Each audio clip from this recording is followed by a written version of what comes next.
evening, everybody. We're going to call to order our second budget committee meeting, and the time is 6:31, 32-ish, depending on whose glasses you're wearing. All right. So the first thing we're going to do is go. Everybody has an agenda? Or make sure. Good. All right. So we're going to chat about meeting procedures.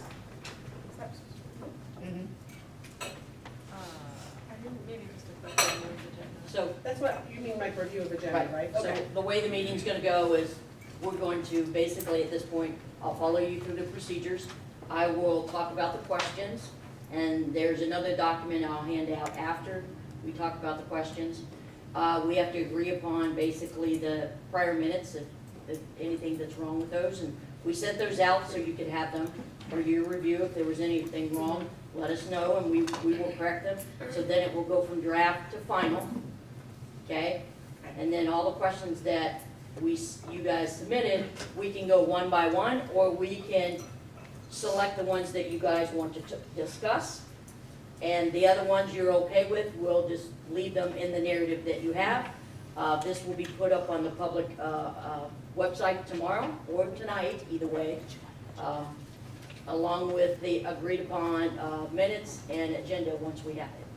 So when you're chatting about the meeting procedures, just to be able, yeah, that just, okay. And at the end of this meeting, if we're okay with what we've presented in the proposed and the questions, there is an official resolution that you have over there. Everybody has a copy of the resolution, okay? The only difference between your packet and everybody else's, on that back page, is how the debt number was derived, because that's typically added to the resolution in case somebody wanted to ask, okay? Thank you, Sherry, I appreciate that. So can we get a motion to approve the budget meeting minutes? So moved. I'll second that. Okay, is anybody opposed? Oh, discussion. I have to, any discussion? No corrections. No corrections to the meeting minutes. All those in favor of approval? Aye. All those opposed? Thank you. So it passed? So questions and responses. Okay, we'll get to that. The other document that we submitted the other day was a list of questions that were submitted to us. There were 27 questions. And from that, we can, as the committee, ask or want to discuss each one of them, or we can basically say, these are the ones we would like to do. And I would suggest that we pick ones that you would want to discuss, because if I went over all 27 of them, it's going to be like quite a while. So pick ones that you would like to discuss, and we can go over those. There are a few extra copies for anybody that might be in the audience that would want one. We kind of have a few of the extra ones out there.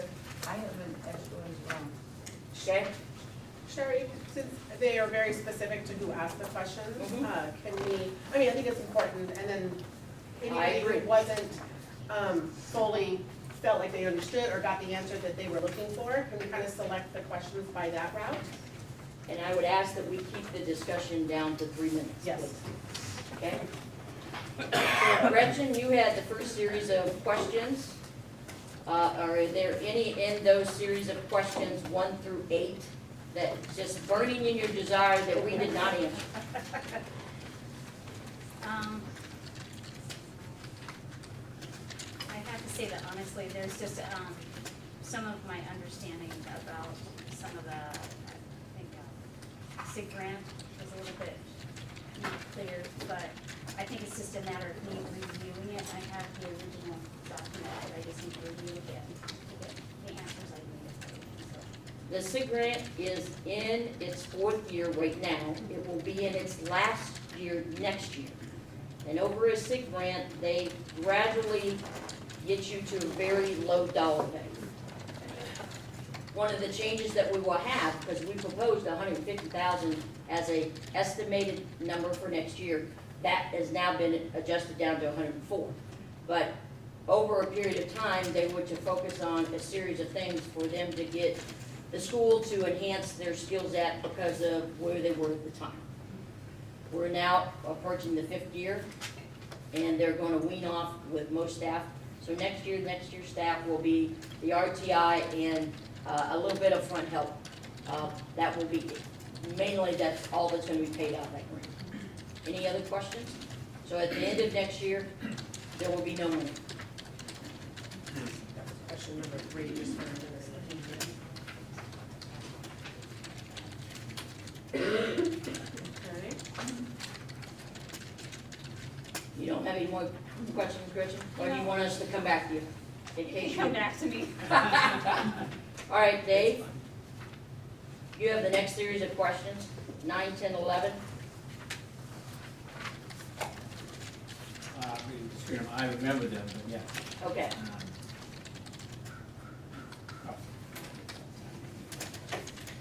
So 9, so you have those questions? Yeah, I was very happy in your responses.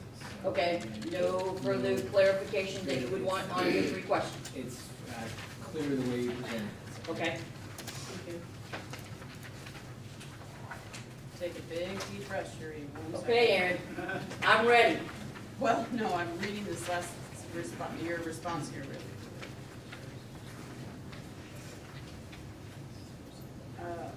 I mean, I'm reading through your answers to the questions. You're so smart. I mean, I'm not trying to challenge these. It's more helping me understand how That's the what my budget- job is to Yeah, create the bridge of clarity, so no worries. perfect. We're still asked to approve this tax levy, and I think your answer is very straightforward. So I guess we either approve this or we don't. We don't really have a say though about what the tax levy is or how those get distributed. The permanent rate was created many years ago when we combined the city and the Multnomah County. So why do we get a choice at all if it was, You have to appropriate taxes on a yearly basis by the state standards. So it's, if you don't, then you wouldn't get the property tax money, period. So that's one of the big things. It's one of the things that you have to do to appropriate the dollars of taxes. we're not approving, we're appropriating? We're appropriating. And what appropriation means, is it gives me the legal authority to spend money, Got it. Oh, right? One of the, let's say a grammatical error, let's say when I was at PPS, on the resolution, it didn't say I was appropriating. It just said, here's the dollars. It has to say something that I'm asking you to appropriate the dollars so I can spend them. Because without appropriation and asking for them, the state government doesn't allow us to spend them. We can put them in a budget, but if we don't appropriate them based on the state standards, under the guidelines of the ORS, I can't spend them. so the only conversation there is either yes or no, That's and correct. that's it. Okay. Because they're not gonna change those rates unless they change the taxing boundaries of the entire jurisdiction. Right. Then our permanent rate, which is 4.8 something, those would change if the boundaries and the taxing authority change within the Multnomah County. Does that make sense? Yeah. And that is a huge, huge, huge deal if we ever went that way. Okay? Yes, ma'am? So at one time, we had a tax base. You had a millage rate, yes. That in effect went away when Measure 5 passed and equalization came into being. Therefore became permanent rates. Okay. So there is no way that we could increase the permanent rate for Parkrose School District. That is why people do local options. That is correct. Also, people do local options is to give you a venue that doesn't have the arm of the state school fund. Right. Because local taxing is under the umbrella of the state school fund formula. Local option money is not. So it is not subject to saying if I get this $1 million in local option, then they're gonna do equalization. Right. The $1 million would be above what the state school fund formula would be. Aaron, you asked a really good question, because I just got smacked. But Thank you. remember in the presentation, if you were in the training, there was a video that we showed that talked about the difference between what it was before and where it is now, and it's a permanent rate. And that video really had an impact on me, and I'm like, why are property taxes like this? And it makes me angry, and, you know, so. There's a lot of people. When but I'm not taxes are gonna go brought there. up, I'm like, is this an opportunity? But it doesn't sound like it is right now. No, we cannot change our permanent rates Yeah. at this time. Not unless we, as a jurisdiction in the county, ask to go petition to make some changes. Can you explain it a little bit more in depth, the 19, the transportation costs? You know, you said this is the largest expense other than salaries. And I'm not sure, you're looking at hiring educational assistants to ride school buses to eliminate, how does that eliminate routes? So, when we put a child on an IEP, and in their IEP, their individual education plan, we decide that they need transportation services. What SPED does is work with the transportation department in determining what services they need. Whether I can give them a TriMet pass, whether I'm gonna have to get them a cab, or I can do Assist or Safe, who then can provide them one-on-one or a group service for them to get transported in an environment that's more conducive to their needs. And that typically is $12,000 to $13,000 a year. And we spend a little over $1 million in our first meeting that we had prior to the 17th budget proposal. I submitted, or I had a slide on the 17th that actually detailed out transportation costs that were out of district placement costs, and there was a little over $1 million. And we've been that way about 4 or 5 years. So the problem, what we're having now is we have very little drivers. So every time we get a student that has a need, we have to determine whether I can group them into an already existing car that we have with Safe and Assist, or are they gonna have to be an individual ride? If it's an individual ride and it's all year long, it's about $13,000 a year. So this is not school buses, this is This is alternative. actually, when you see Safe and Assist and people pulling up to the school to take just that 1 or 2 child and take them home, either they don't do well in environmental services and on a bus with 60 kids because it's too loud, or Yeah. there are lots, I'm not a sped director or psychologist, I don't know all the terminology, but they don't do well on a bus. Right. Yeah, and I would speak to, part of that conversation is really determining what transportation is gonna best meet the needs of the student. If, for instance, there are students who have individual education plans who ride school buses. So it's the unique circumstances when, particularly when a student is not in our local school district, they're in an outside placement. A lot of times, because our routes are as condensed as they can be, because we do have a limited number of drivers, it's difficult then to do those special education routes. So if we have, one of the ideas we've been talking about is, are there ways to get students on our school buses and then also provide support to our bus drivers? And then in addition to that, most importantly, providing specific support to student or students that are riding the bus, that we can get them safely to school and back. And we do believe that there is some capability of doing that, it's just the cost. And right now, can we actually recover some of those costs for the independent folks who are driving kids to school by putting kids back on the buses and paying our employees to support students? And we think that there are ways over time for us to save dollars. We've streamlined probably 20 kids this last year and took them off actual individual routes to get them back on a big bus, or reevaluated their needs. And so we declined, right? But those kids that we took off were grouped already in a vehicle. So my savings is very little. So that's the problem with where I'm having right now. So it's not 13,000 per kid. It is $13,000 per kid, but they'll prorate it if I have more than one That's what you had kid in a in a group. car. Right, okay. Okay, but I have, last year, over 100 kids that were doing individual placements. Right. We had like 115 or 120, I think we're down to just under 100 this year, that are actually being in service with safe and assist outside district vehicles. So there's a lot of kids that have IEPs with transportation on them. And they've done a good job at evaluating them, and every year we meet with safe and assist to figure out if we can change the routes differently, or is there, or do they have different kind of vehicles that I could put more than 2 kids in? Could I put 4 kids in? How many vans do you have? We look at those things every year.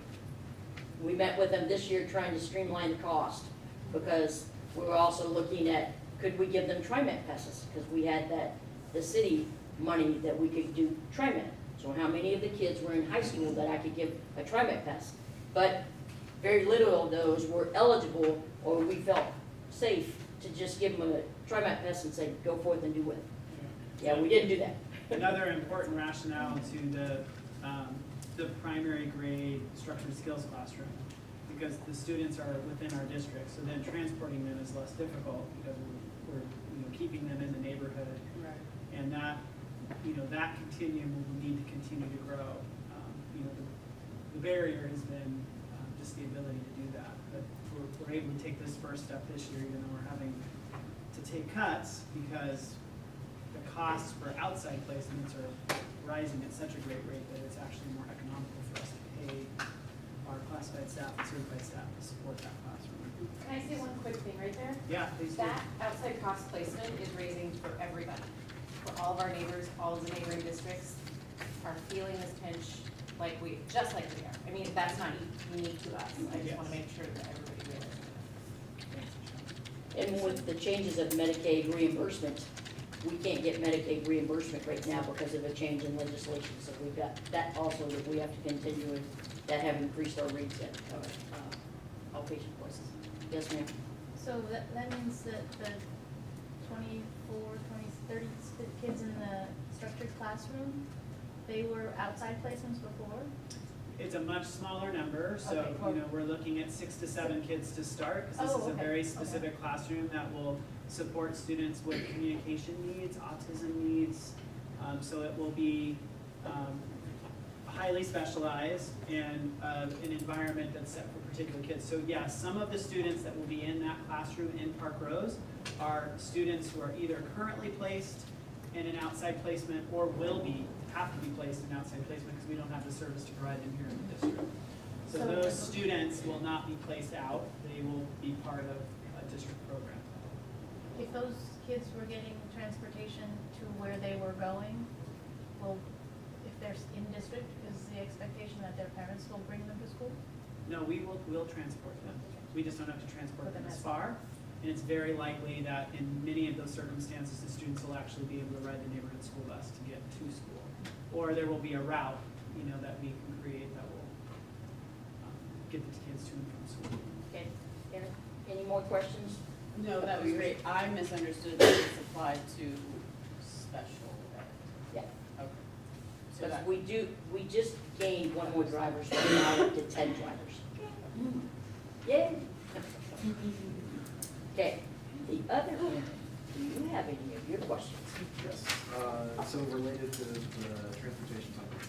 So since we have 2 vendors that offer services, could we take advantage of an RFP process to guarantee a certain rate of business for them and potentially negotiate a discount for their services? They're a sole source provider that they basically have the monopoly in Multnomah County, and there are very few agencies that will transport kids from educational facilities to their home, and their rate is extremely low. It's even below the Medicaid reimbursement rate.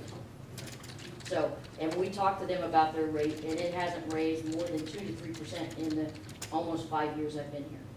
So, and discounts, they're not going to give them, and they're so flexible. If you have a change today on a kid, Teresa gets notified, we call them this afternoon, they'll be there to pick up that kid. That's why they probably will not do discounts, but they are so flexible, they will meet our needs.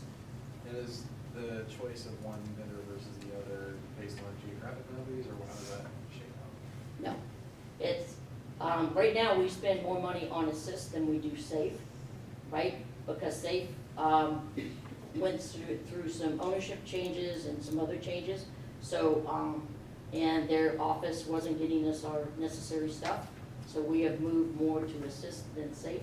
We have, I think, maybe 8 or 10 kids that are unsafe.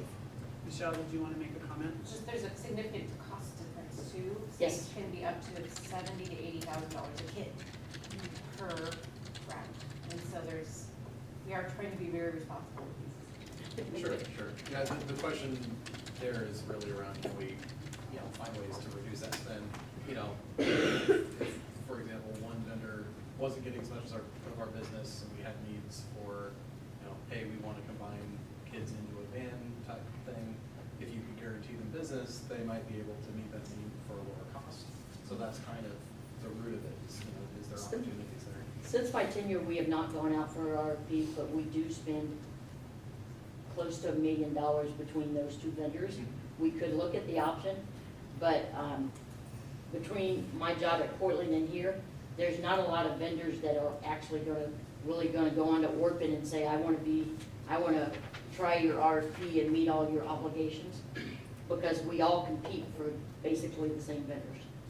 Do you know how Portland Public happens to structure their vendor management, at least the? Portland Public Schools outsources all their large buses to First Students. Okay. All small buses are managed through the district and their employees. If they have individual cabs, they do cab services and very little of Assist and Safe. I wrote the contract, so I do remember. Well, that's what I thought you might have to. So why would it be fair to say they use less Assist and Safe than we do? Yes, but because their drivers are only for special education routes. They do not drive big buses at all. They do have Safe and Assist, but they're infrequent in nature, and they use them rarely, only when they need to, because they have a fleet of drivers. Different scale. Yes, they do. But they have over 60-some small buses that they use to drive their special education students. And are Reynolds and David Douglas doing something akin to what we're doing? David Douglas is like us, they have their own buses. Reynolds does for student, I believe. Yeah. Yeah.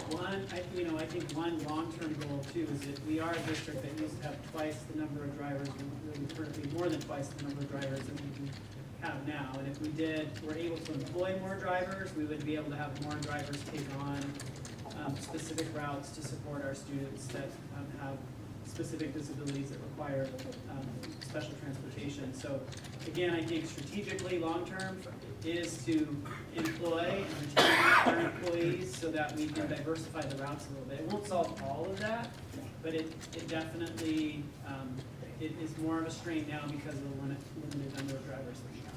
So the net of that is your drivers you employ are a lower cost than these third-party providers, and so that will cost more to do that. Of the net cost, if I looked at all my kids, $1 million is my drivers less.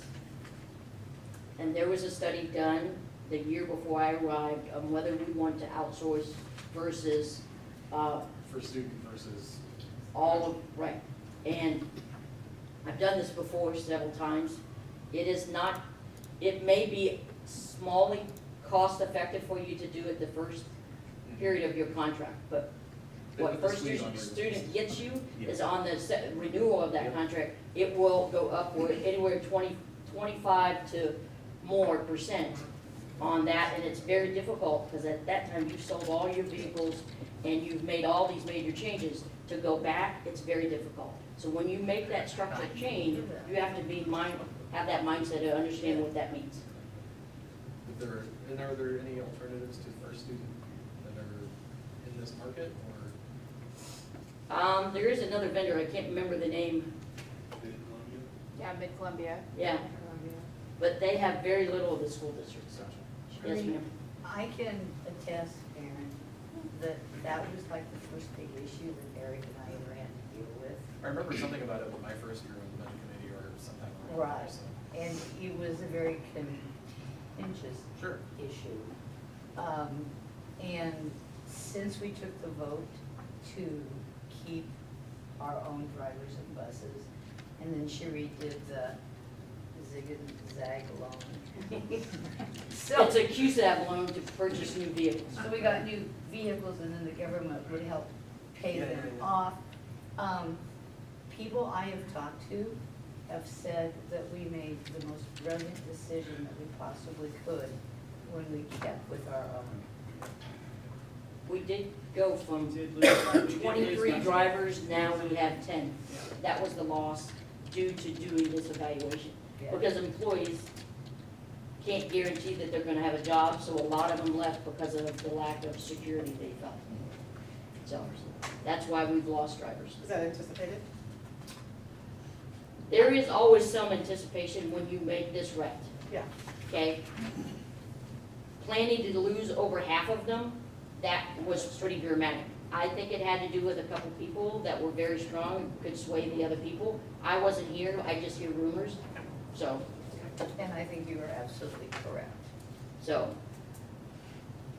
People make decisions because of financial needs. Sometimes looking at multiple options, a lot of people don't like to do.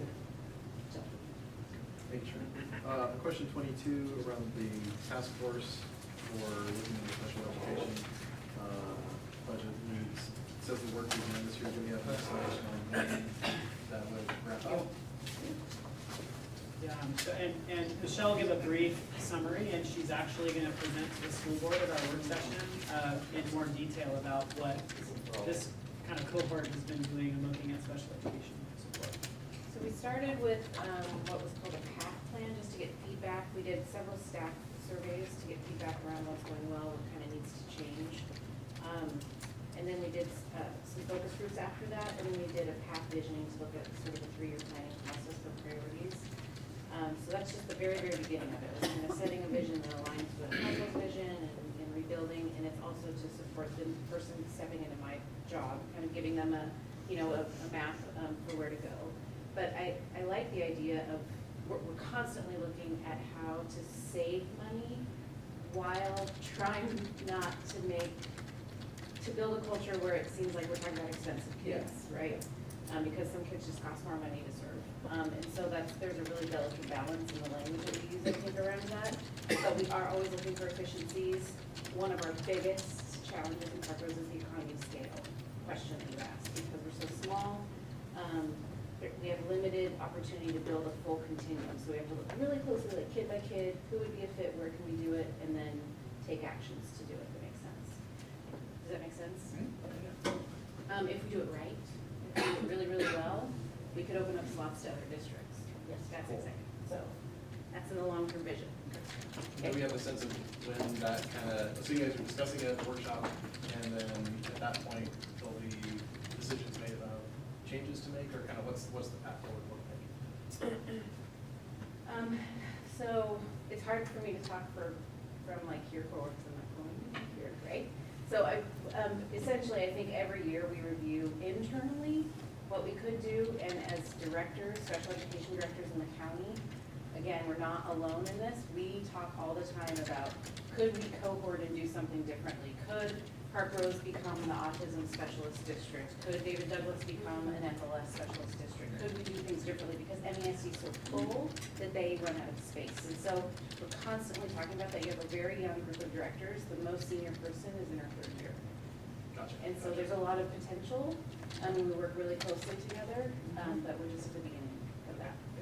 And I would add to that just the superintendents are all new to their roles in the region, and they're very committed to thinking in a more synergistic way, because the Multnomah ESD is at capacity, right? So they need support as well. It's not as if their programs are serving all of the needs, and they have the same struggles that we do. So it's really that same idea of how can we diversify and work together to meet the region's needs, because particularly in Parkrose, we need partnerships, we need that support, because it's gonna be tough for us to build it on our own. And I really big priority for all of us that was addressed in one of your answers, Michael, I don't know if it was this one, was just looking at inclusive practices in the general education setting and building capacity there.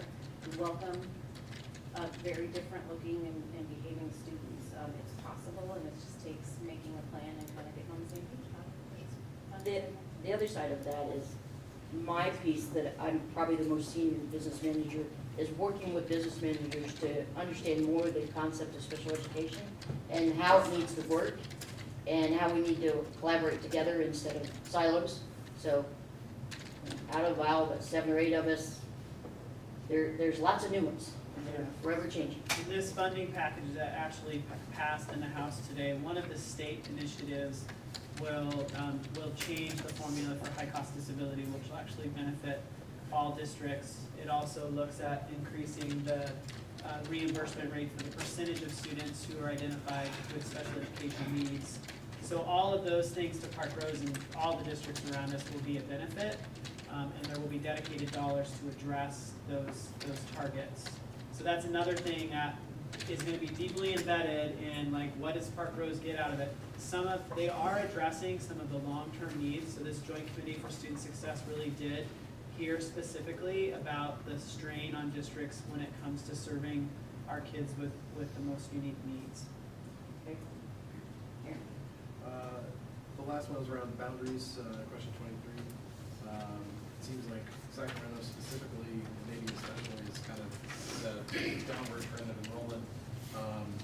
Is the study you mentioned here to assess recommendations for the future, is the study here required to forecast future enrollment trends, or do we have some sense of that activity? I mean, we have one major area that we're looking at.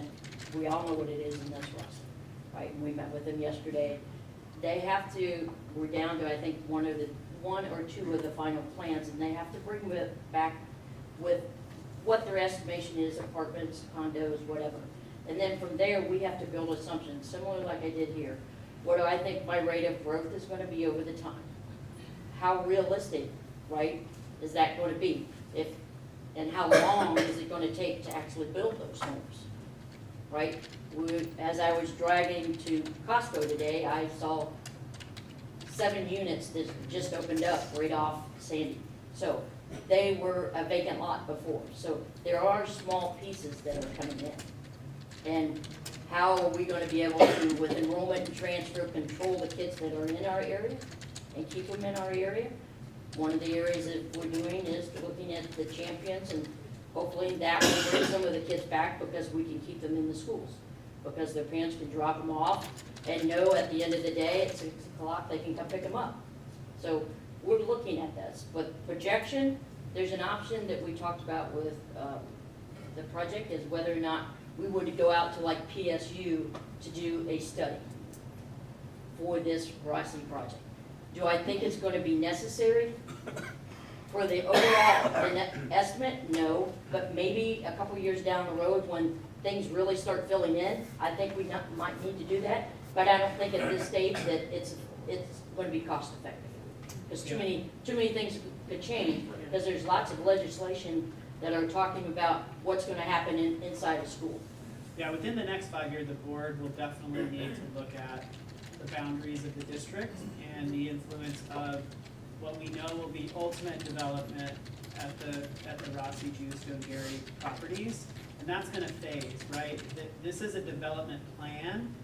None of the owners have said that they're selling, but one of the property owners may sell and the others don't, or one may say we're going to keep a vested interest in the property.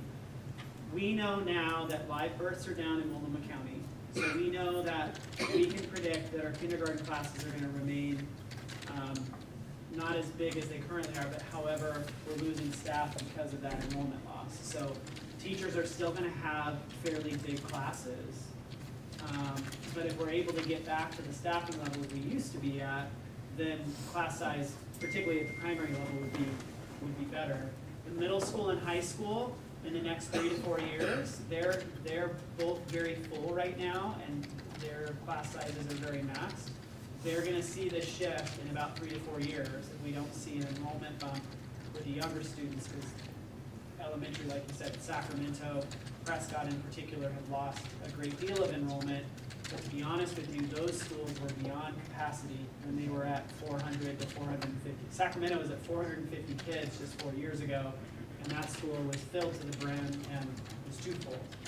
So I think ultimately it will come down to if we get more students and get more to the 4,000, 4,500 range, which is possible, in the next 10 years, we would actually have to talk about whether we would open another school, one of our schools in the district, which is an advantage because we actually do have other schools that. We didn't sell our schools like a lot of the other districts did, so that is a lot, that will give us the freedom. Now, whether or not it will be in the design that we left it, because all the rental agencies that have used it have modified it to some of the rooms for their specific programs. So there will be some dollars that would have to redesign and bring them up to speed to make it comparable to what they are. When we looked over summer projects, I mean, in the last 3 to 5 years, Tom and I have spent quite a bit of money on the rentals. For many, many years, none of the money was spent at all at rentals. So we have a lot of catching up to do if we're going to look at that. And if we get to 4,500, we will have to open up one of the facilities. And they're due to come off their contract by the end of 2023, one of them is. So just kind of piggybacking on that question about, in here it mentioned, one of the questions was, the response commented on the apartments, that a lot of families have moved out of the apartments. But obviously someone moved into those apartments. Yep. And people who moved in, we're assuming they just moved in without kids? They don't have as many kids, so collectively, there's not as many kids. And I mean, just the demographic is different and it's changed, so there aren't as many.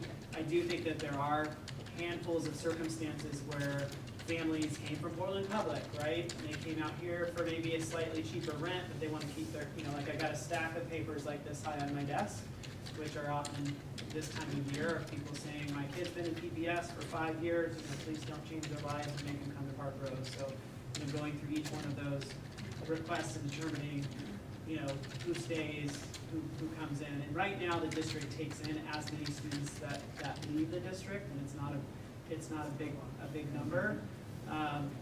Neighborhood-wise, we were actually talking with the city planner yesterday. Argay really hasn't turned over. Argay is still a much older population. Those of you who live in Argay probably can relate to that. And there's something magical in Argay because people are living a really long time. And so they're just slowly there are families moving in, and a lot of those families do have young children. They just don't have as many kids. Where 10 years ago we had more families with 3 or 4 kids. There's a lot of Parkrose families that are spread across the elementary, middle school, and high school continuum. We just don't have as big of families. Because that was one of my discussions, move maybe one of the complexes that talked about to a retirement community that is 1 level or whatever.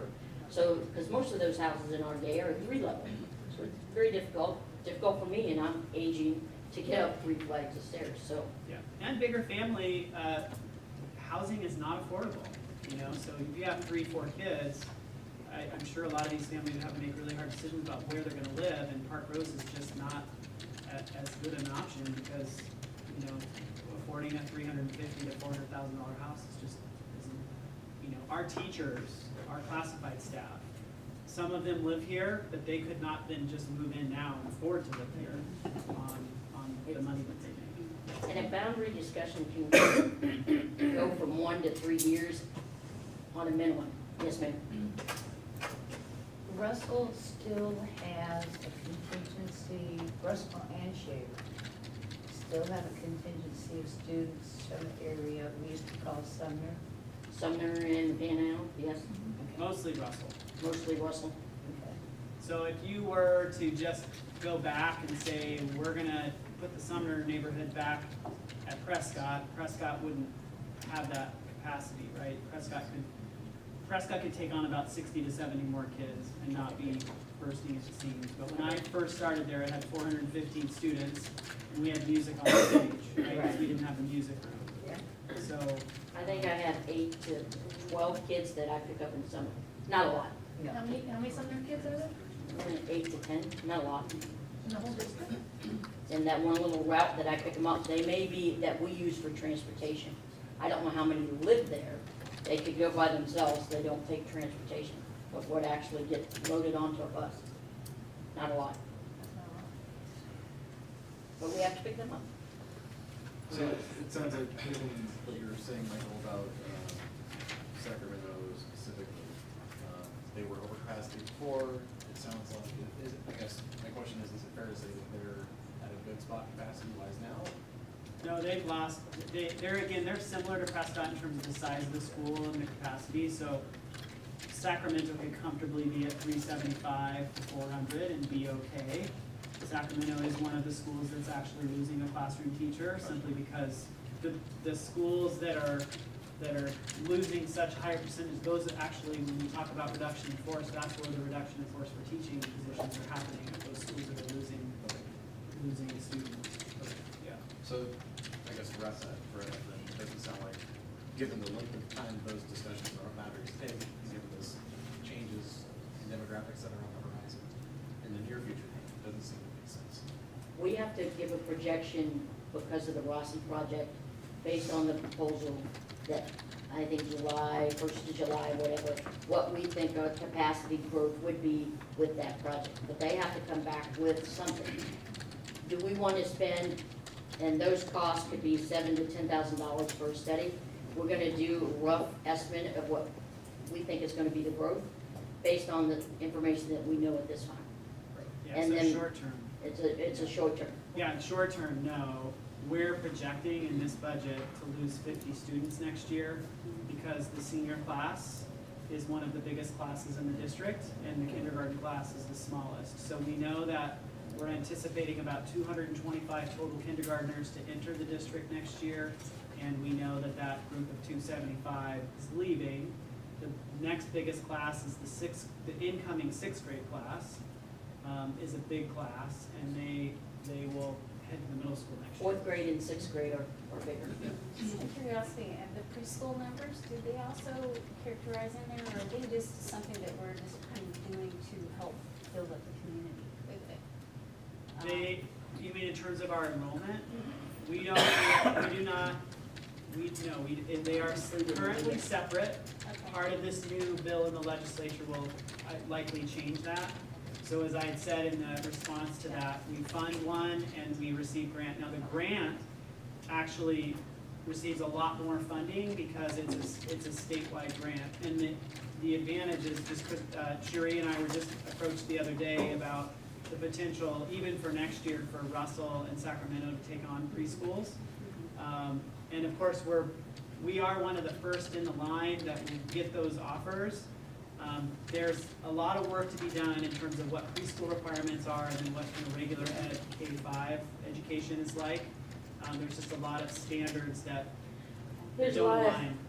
of, lots of certification and rules that we have to do, and the staffing have to be certified through the state differently than teachers and EAs. They have different endorsements. So than a normal EA and a teacher, they have different endorsements that they have to meet the state requirements. And I think that was one of the things I didn't quite understand is why we can't count them as enrollment, and I didn't quite understand. Is that question number 1, Gretchen? I just want to reference, is that the, I think so. your preschool funding question number 1? Yeah. Is that the one you're referencing that was answered, is that the only preschool question? That is, Okay. yeah, that is essentially my preschool question, is the fact that I still don't think I quite understand how that funding comes through if those numbers don't really count. And also the other part I don't understand is, aren't there designated county funds specifically for that group? I'm a little confused. Those are all good questions. They're all, everything's in the works. So Multnomah County, I'm part of the countywide task force on preschool. They're generating a revenue packet, proposal, service delivery model, all of those things. I just don't know, is the county gonna come first or is the state gonna come first? I compare preschool to what we faced 10 years ago when kindergarten was mandated to be all day. Initially, Parkrose only received the half student weight for kindergarten, and we still operated full-day kindergartens long before. So I remember budget woes from many years ago, and people were asking questions like, why do we have full-day kindergarten when, because we knew that full-day kindergarten was coming, and it takes a lot to ramp up the program, so then to like take the preschool down at Prescott and then have to rehire and go back.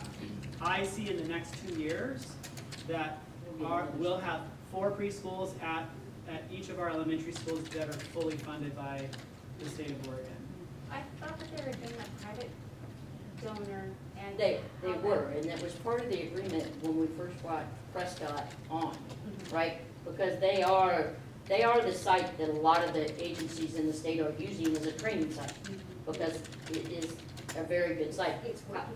It is working, but there was a phase over 3 years that, over that 3 years, that partnership of money that they would contribute as a match would go away. Now, we're fully funding that classroom, right? That's just how it is. So one of my questions to Catherine and the other preschool people is there an option to bring Prescott on as a state-funded mandate with the early learning? But there is a hurdle to that because we've already existing. They don't want to give funding to existing sites. So I've asked them to go back and see if there's a way, since we are the, kind of like the showcase, like Avid, we are the preschool showcase, could they fund us with those funds? That's an open discussion. Yes. The organization Still in Kind does provide all the professional development to our preschool teachers, including working with the Multnomah Early Childhood Program that's at Sacramento. They've actually provided the professional development even to that group without us having to pay what would be pretty extraordinary costs. And that's like $5,000 to $8,000. It makes sense that there would be funding coming back in because you're actually doing a benefit for the Yeah. county as well as the state and trying to get, So I think there's gonna be twofold. There will be the early learning money from the state level, and I actually, there will be within the next couple of years a universal preschool system in Multnomah County, and they're just working out those details. So Shani, Michael, so that what you're saying right now, the future looks like the state will be paying for all the kids, preschool ages, in Parkrose within maybe 2 or 5 years. So we will no longer have to pay out of our pocket for 20 kids that we have. That's my hope and dream. That's a hope. That And is I no see- guarantee. And honestly, Eric, I see the political path is heading in that direction, and as Cherie's mentioned a couple of times, the fact that we are a demonstration site, and actually the leaders like, Senator Dembro, Barbara Smith Warner, all of the people that are making these decisions in the House and the Senate right now, they've all visited Prescott, and they've all seen the benefits of it, and so I know that those dollars will come. There's just conflicting legislation, because the original legislation was a grant, and that's how Shaver's funded, and their rule was you can't fund through the grant an existing school, but I don't think the funding formula will work that way with these new dollars that will come if this revenue package passes a vote.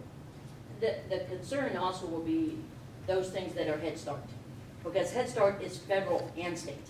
That's the distinction. This would be only state funded. So how does that work? And there are very specific guidelines under Head Start that aren't matching up with the state early learning initiative. So, and that's been some of the struggle, even when I was at PPS, how does that work and you align them together so you don't lose the federal funding for Head Start, right, versus this? How that's all gonna work is gonna be up to discussion. And he's on the committee to bend their ear. But Can we just circle back to Aaron and make sure that? I'm good. Okay, no, and, yeah, I just want to make sure, okay. okay, And then, so in essence, we've gone through, I think, not what, everybody yet. 23, Karen? You're the last section. I'd like to hear a little bit more about the elimination of the athletic director position. I often hear the thesis that school sports support school engagement and staying in school and connecting and engaging with school. Yep. Will elimination of that position impact that? Yeah, this is really a shift of resources and some savings in that shift. So what is happening is we're taking two certified positions. One is the athletic director position, and one is the current dean of students at the high school. We're essentially ripping those positions, taking those positions away, and we're actually creating an administrative position that will do athletic director and dean as an assistant principal. Two big reasons.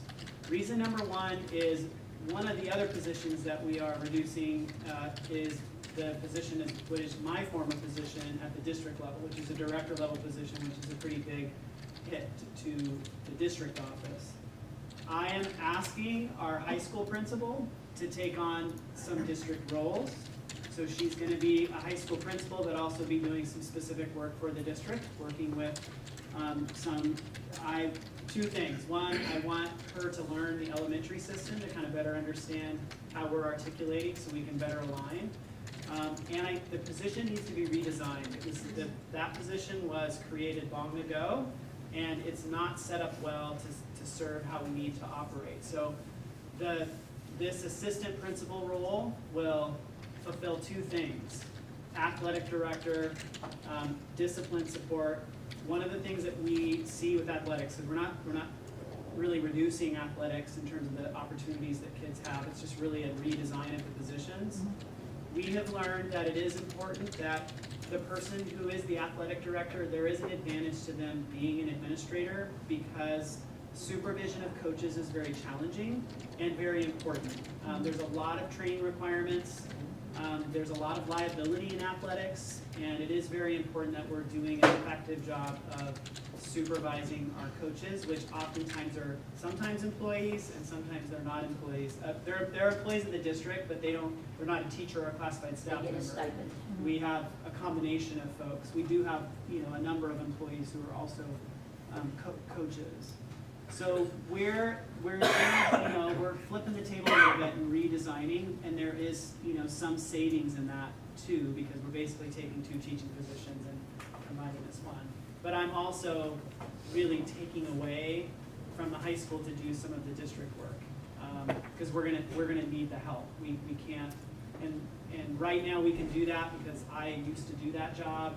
I'm very invested in teaching and learning as a superintendent, so we're working through that. The intention in the long run is that position's got to go back. It just needs to be redesigned so that we can focus the work more on teaching and learning, so it's more of a position that's supporting teachers, staff, and principals, and not somebody just doing compliance all day. And we're shifting some stuff around, if that makes sense. As dollars rearrange, we're trying to think of a better way to run the operation with less dollars and still be effective. And then the 6 stipends that are going away? The 6 stipends at the time I drafted the budget was designed to do athletics. They could be stipends that are academic, that we determine no longer need those because of we've changed the Title I model, or we changed who was doing what in the building, or technology instead of. So it's just a placeholder right now, whether it's 6 coaches or a modification of academic stipends versus athletic stipends. It's going to be something, because the dollar value still has to come up there. We don't know which one it's going to be yet. Yeah, and I will say, we do have certain sports that have a lot of coaches relative to the number of kids that are participating. So we do have to look at, do we need 6 coaches for this sport, or can we do 4 coaches? Because there are particular sports where, being in this new job, I would say, like, why are there so many coaches? How many teams are there? Oh, there's just 2 teams, but yet there's 7 coaches. And granted, I go back to kind of old school, like, well, when I was in high school and I played football, I only had X coach and X coach. So it's real. There is an analysis of, again, former practices that we've used that we just haven't flipped that rock over and said, like, how are we spending these dollars? So I do think part of it is how we can be more efficient with the dollars while not diminishing the opportunity for the student.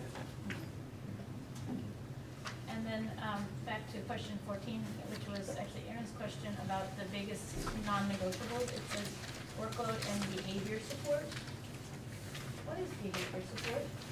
Well, I would say Michelle touched upon this a little bit, is that I think the greatest challenge for our staff is, it's always gonna be time, right? And when we have students who are struggling in the classroom, where they're struggling to connect with a teacher, if I'm a middle school or a high school teacher, I'm seeing, 150 to 180 kids a day. We need structures in place that teachers can actually be working specifically with students, particularly students that need that one-to-one attention. So we have a lot of different structures in place that are reactive, right? This kid's in trouble, please help me. But the teacher and the student are never really able, given the opportunity to kind of resolve what's going on. They're having time to be able to do that is of the essence. We're getting ready to bargain a contract with our certified staff and our classified staff and our administrators. We already know that the load of work that our teachers are doing is here, and they're gonna come with a list saying, like, here are the things that are impacting us on a daily basis. One of the highlights will be, we need support in how to help kids who have specific learning needs. It does come down to learning. Kids who are not behaving in the way we'd like them to, it does have a lot to do with us and the strains on the work that we're trying to accomplish. I got 35 kids in my English class, and this one kid's really having a hard time, and I don't have enough time to spend with them. So I think the interventions are a lot of different things. Could be more support to the classroom. So from a budget, so which budget bucket would it fall under? Equipment or people or training It or? would be a It's myriad a of both. it's a combination of all of those things. It does come down to that some of our classes are really big, right? Some of our teachers have way too big of a workload. Special education teachers, for example, they have very high caseloads, and like Michelle said, it is problematic throughout our region. It's not just unique to us. Because of our economy of scale, it does have like a double impact in Parkrose. So our people are, in my opinion, are working twice as hard for the same amount of money that they can get in other places. And so when we sit down at the bargaining table, we've had very little to bargain in terms of financials, right? We come to the table and we just show this little purse and say, this is what we have to spend. And really what we've bargained over the last 15 years has been language to try to support our teachers as best we can, which gives them, preparation time, specifics around professional development time. There are a lot of factors that would go into what we would do in terms of, I wouldn't just hire more people to react to students who are misbehaving. This is more about what are we gonna do for classroom teachers to reduce class size, as well as provide in-class supports for kids and teachers that can work just more closely together. We're just kind of bursting at the seams in that regard. With the House's approval today, and hopefully in the near future, we would get some more funding, and that is one of the areas, as we talked in the cabinet today, of understanding the dynamic of each student. Because not everybody learns the same, and they don't come in the classroom the same. And sometimes it's a struggle for a new teacher or some of the other teachers to understand all those. So providing an environment that's easy for them to get training or support or mentoring, I think that's what we're trying to focus on. How do we get them those needs in this financial environment? It's very difficult. So we're trying to build something that's more economical to scale. And the reason why I hone in on that word is to better understand it and how we might address it, again, as a budget committee. Because I hear in communities when I talk to people about school choice, I do hear, I'm going to private school because kids behave better. I'm trying to understand that and what it means between supporting our teachers and keeping our enrollment up and getting the per capita. So it just very much all tie together, which is why I specifically was wanted to learn more about that. Private schools have a whole different range of what they can do versus Oh, what we can do. I completely, I'm just, again, of all of the, when I'm trying to understand people's choices that they're making, Yeah. that's one thing I definitely hear is. It's one of And oftentimes the greatest, and this is my opinion, but the greatest advantage for a child going to private school is the privilege that their family already has, Oh, right? no, I completely say, I'm not, And so, I hear you, but I think for us, really, the biggest financial piece as a budget committee are people, and we're proposing a budget to you, obviously, that is losing people, and Yeah. that's heartbreaking. absolutely. And our previous proposals of the district have tried to keep people intact. We haven't actually had a reduction in force for quite a while, but the reality is our employees are the ones taking the hit. They're the ones who are just literally taking salary cuts because they have, in general, said, we'd rather keep our people but it's just not sustainable. As we lose enrollment, and Cherie's telling me $2.6 million shortfall next year, I just don't, it's not gonna work, right? It's gonna come crashing at some point, and it's keeping me up at night, unfortunately, a lot more than just me. And this is some of the things that DC that I'm fighting for, trying to help to get us funding to address these kind of things. Because they keep wanting to take those kind of funding choices away. So I keep battling to say no. Yes, sir. Well, we are hoping that, the Student Success Act passes, and, November is a time that it may come out to the ballot. They still can say no. So we should always kind of keep in our minds that, we may just do it ourselves the following year, or 4 years from now, consider a levy if that wants to. My hope is that Again, I hope we not. still continue to do it regardless of whether we have success with the revenue plan. Because it is a venue that will have our control over it instead of the state mandates. And that's some of the things that we need to think about as an agency. One positive out of the bill that passed the House today is that one of the reasons it passed is that bigger businesses have either presented themselves as neutral on the subject, which means that they're not likely to spend a lot of money on it, which means it's going to be harder for people to collect signatures to put it on the ballot. Nike announced yesterday contributing $100,000 to the campaign that will keep it from getting to the ballot. So that is not something that we had in previous revenue measures like Measure 97. So, I'm holding my breath, but this is the first time in 30 years that the legislature's actually passed a revenue package specifically for schools. So And maybe it won't may go not out for happen again. Well, and nobody needs to sign a petition. Just because somebody says he would sign this, ask them if it's to repeal the Student Success Act. Okay. Because there are some people who will try to repeal it. You don't have to sign, nicely say, no, thank you. Karen, do you have any more questions? Nope. Okay, so we've now gone through each one of the people that had questions. Does anybody else have more questions? Well, sorry, we should probably just circle back to Gretchen, because we skipped her, and I know we talked about the first question. Yeah, that I you- think that was my most unclear question that I had. Okay. Okay.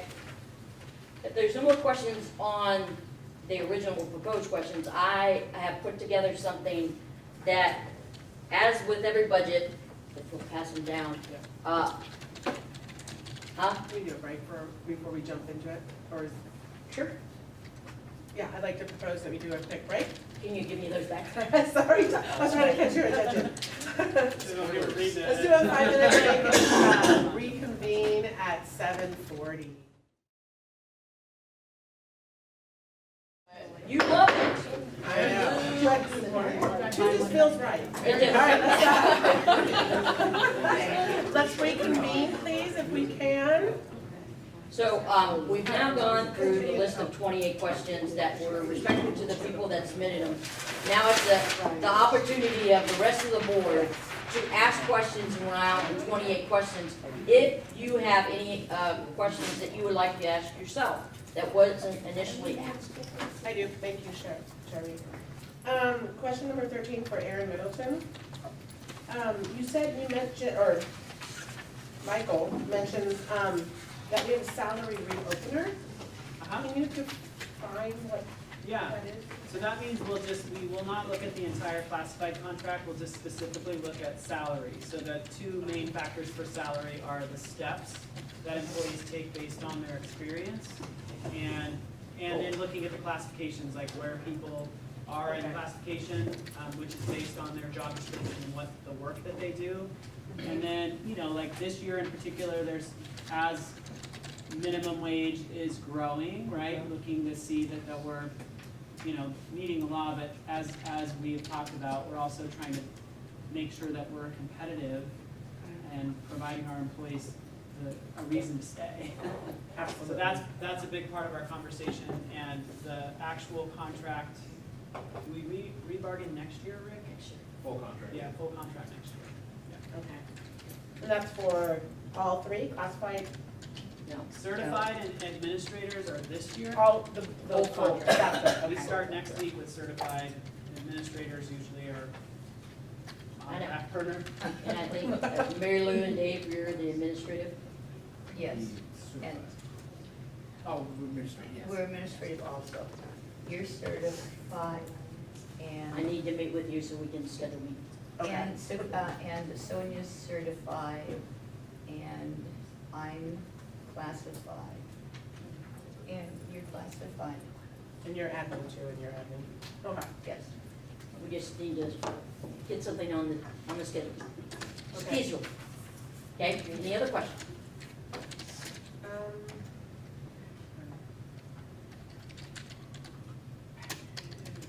No, it already got answered, thank you. Okay, Anybody else? Eric? No, no questions. Okay, Sarah?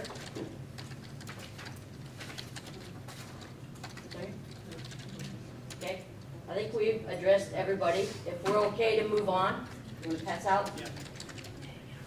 Okay, what you're getting now is a series of things. With every budget, we have to address things that are going to change from approved, which we hope we'll have tonight, to adopted, which will be hopefully June 24th when we adopt the budget. These are already known existing things that we have to make changes to the budget, okay? And when I do fiscal impact, it is, and I already love this, how do I get it bigger?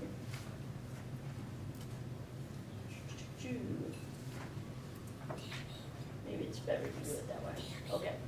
So, we have to make the changes in the budget for it to be adopted on June 24th. So, one of the first things that we talked about, and there are a couple if you want to hand them out if you want them, because those were not part of your packet, so you're welcome to get a copy of them. The first one has to do, we were notified the other day, we applied for the YTP grant, which is a vocational rehabilitation program. Part of that grant means that we have to have a match money, right? 1/3 of the total dollars of that grant is match. It's a 2-year grant, and the match money will be paid by Measure 98. Okay, so the total award for that grant over a 2-year period is $156,000. Okay? The match money over that 2-year period is $52,000. So what's left is $104,000 for a 2-year period. So the fiscal impact just for 1920 will only be $52,000, and in 2021 will be the other $52,000. Does that make sense? So that's what we have to add into the budget. We have to give it a grant number, and because it is tied to the state or federal obligation, CFDA, it will be in Fund 215, right? So when you get the adopted book, it'll be added to the grant list that's on that page that has the list of all the grants on 215. You'll see a new one for YTP, and it will be at 150, at basically half of that plus the match, because the match will be part of Measure 98, okay?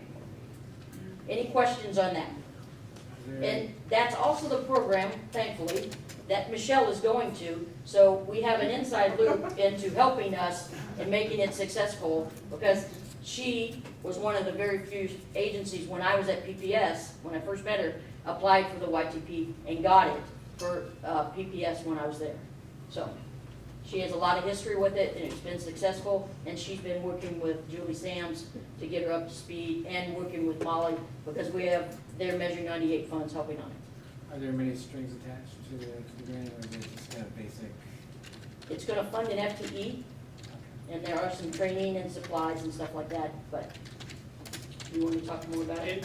What it will specifically do, Dave, is that for students with disabilities, as well as students who've been placed in alternative settings, it allows us to connect more students to vocational programs in the community. So we have a lot of programs in the city itself that we don't have the dollars to get kids into the, like a specific apprenticeship. Like next year, as an example, we'll be able to enhance, we have, I think, 11 spots at Helensview, that is the high school over at the old state school. We actually are gonna have some kids participating in their construction program over there, and we did not have those spots before. This grant will actually open up some spots for kids. They also have a culinary program. One of the MESD received a grant. So one of the cool things at Helensview is that they renovated that kitchen to run the culinary program. We'll be able to match students, and they're actually bringing in an apprenticeship program for the culinary program.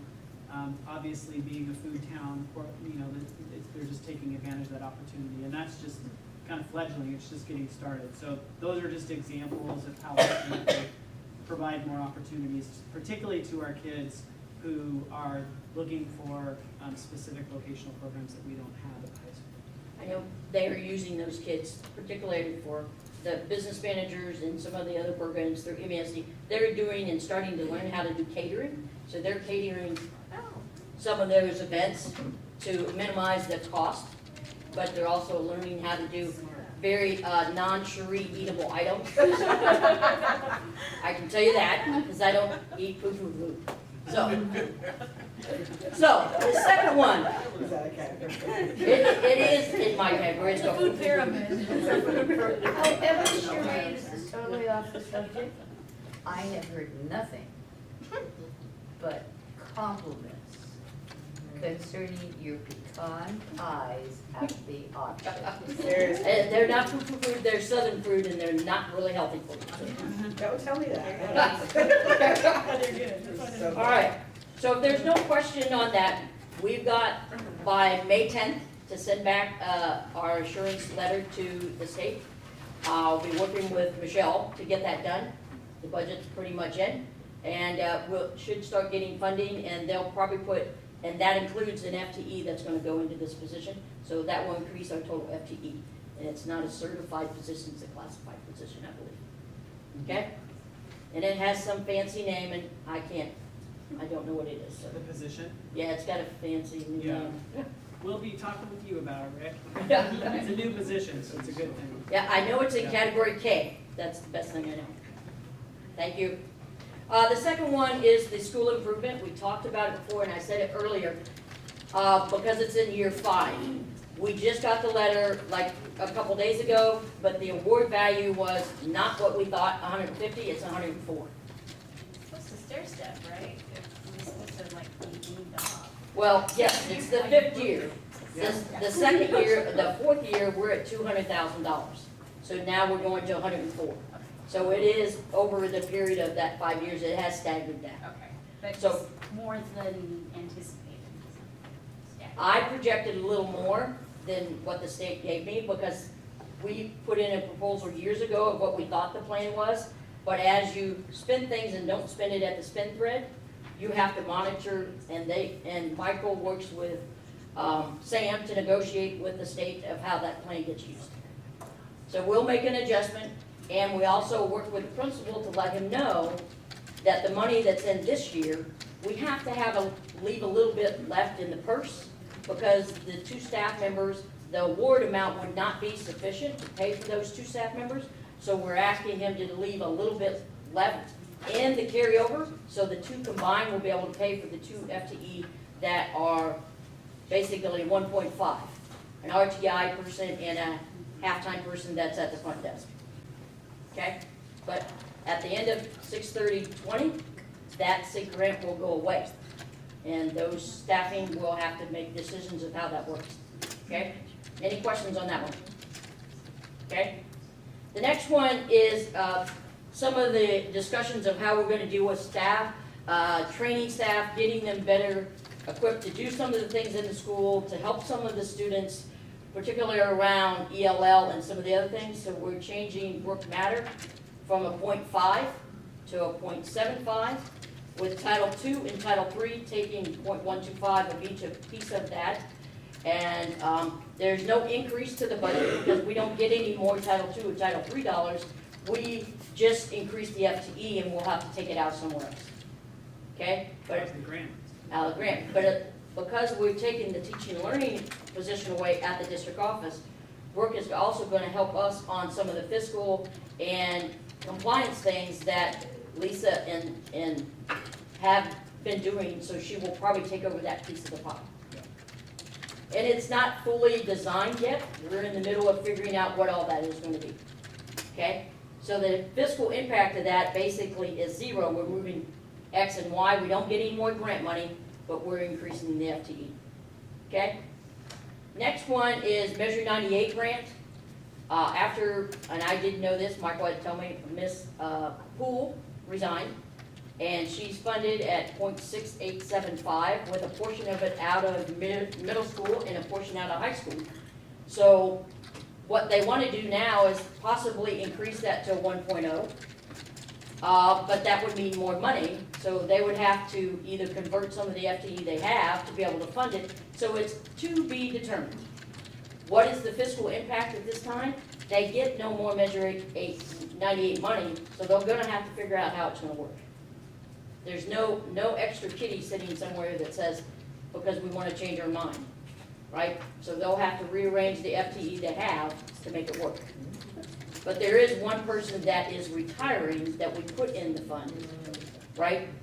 But what they use with that or put that person back in, we don't know. Michael? Any other? No, other than right now, the way the budget's written for Measure 98 is that it has this 0.6875 position in it. So really, the high school is actually looking at 2 half-time positions for different purposes. One would be for coaching, which is what Elisa Poole was doing. The other half is actually filling some of the Abbott elective using the grant instead of using general fund money for the elective classes. Yep. For, I think, 3 elective classes is the current conversation.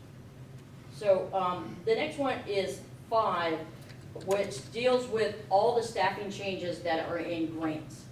We initially, as we talked about Title I and IDEA, they were the biggest shift because we were trying to move to the new plan of all the staffing, particularly EAs, would be 0.875. Some of the EAs in IDEA are 0.625, but we moved some to 0.875, which is 7 hours a day versus 5. That required us to have to realign, and those people will be laid off.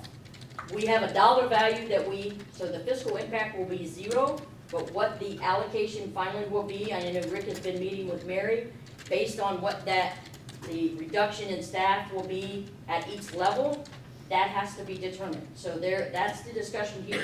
It's to be determined, but the fiscal impact will be 0. It's how it sits in the budget on what public code, are you coming from this? Are you coming from, in what object code, are we gonna take it out? Those are the things that is gonna change in the budget. So it will look different when the adopted budget goes forward. But the dollar value will not change. Okay? Any questions on that? And that's basically the same comment I have for the general fund. Because we have staffing changes in the general fund as we do grants. Any questions on question 1 through 5? Okay? 6. This is an Nike grant, and this is probably my miscommunication, and we're talking with Molly and understanding, because I asked Molly, how much money are you gonna get in the Nike grant? She tells me $8,250. That's what I tell Katie, and that's where we go. Well, it was $8,250 for middle school and high school. Duh. So, they plan on spending most of that on prior spending to prepare for this summer's Abbott. So the initial 1 day of hotel and all the travel, they're going to start spending some of it. So what we plan, because initially in the grant list on Fund 280, there is no Nike because they were gonna spend it all. So we don't have a Nike grant on that listing. We're gonna have to put that back on the list and put a carryover of estimated $5,000. Because we got the check, last week for $16,500 from Nike. Okay, And the grant is specific to Avid. It's that, those are the strings that are attached. Has to be signed. the next three have to do with some changes that, or the next two, that are in the district office. 7 have to do with 2 staff members, and when we looked at their placement and the job description and the new initiative, we aligned it to the new pay equity law. They were adjusted in the salary matrix, so all the staff will kind of be on theirs. And all the staff in the district office have been advised that Mary is going to realign and relook at the matrix for all the staff that are in the administrative contract. There's 24 of us. Those that are not directors and principals, like Katie and Tammy and Donna and Nicole, and restructure the salary matrix. But we had to first do the pay equity evaluation, so those 2 people were the only 2 that were sitting as outliers, so they were adjusted to be all in the same playing field, so when we start this next year, we can really reevaluate the salary matrix. Yes? Well, I was under the assumption that the union contract sort of took care of the equity part. Is the gender piece that we're trying to align? Yeah, Doesn't that- the administrative agreement is not as refined as our classified and our certified contracts are, so that we have 3 levels. And what we have discovered is that the 3 levels of folks that are not principals or just district director folks, those levels aren't really defined. So we have some people who are on level 3, for example, because there's 3 levels. And then people who are at level 1 doing the same work, right?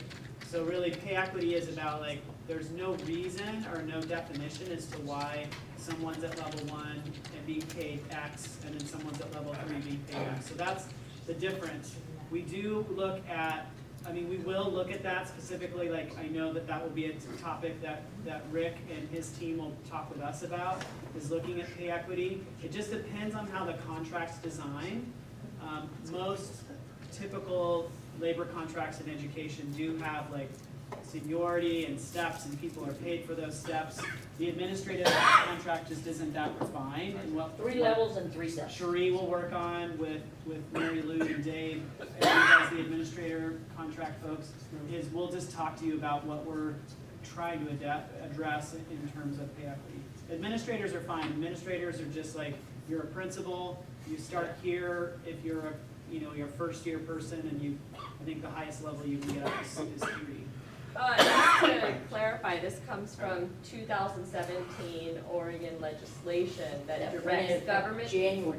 that went into effect in January, because this is something that's happening at my agency as well, that directs all government agencies to do a classification and compensation review within classifications to assure that people doing the work are appropriately classified, and then within classifications that the compensation is aligned as well. So this is not, it's an outside directed Oregon legislation, and it's good, because I'm sure we all know some people doing some work, When like we you were did describing. the administrative contract 2 years ago, I approached Mary Lou and I approached Karen to reevaluate Yeah, I 3 remember. levels, 3 steps. Yep.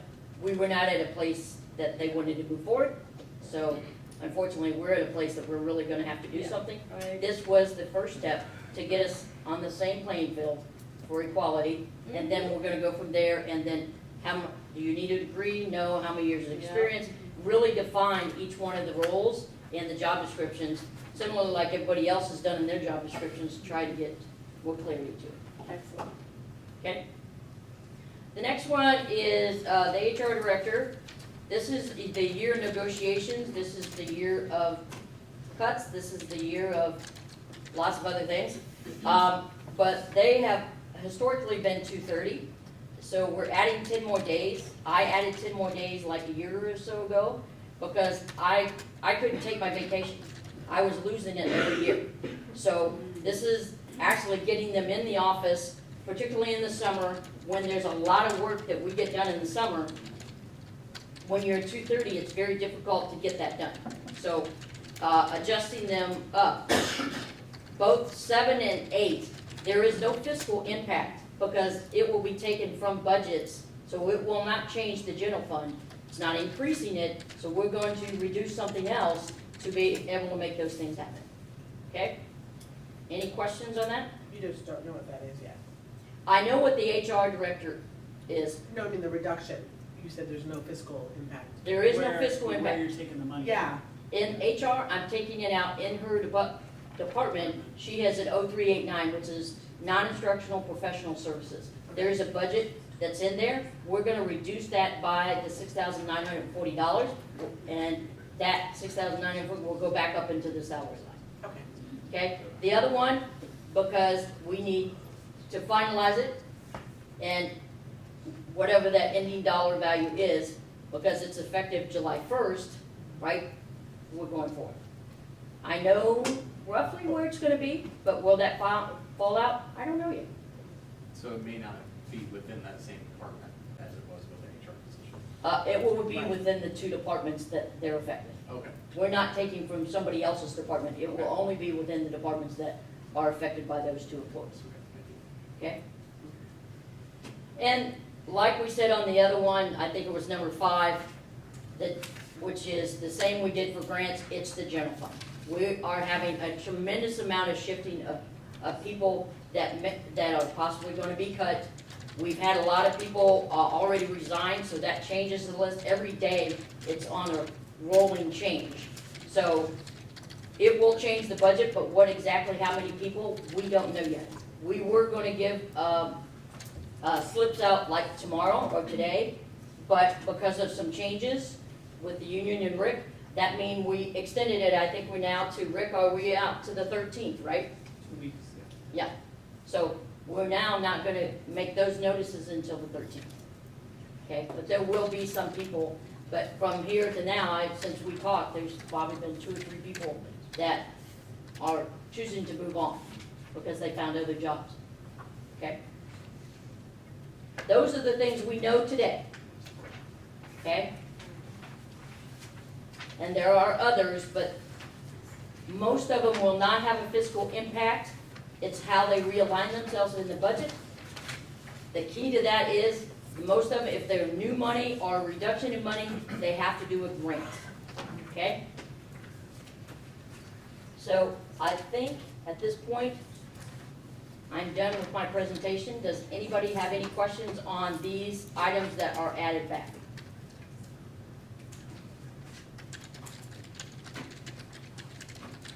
Can I say I hate this one?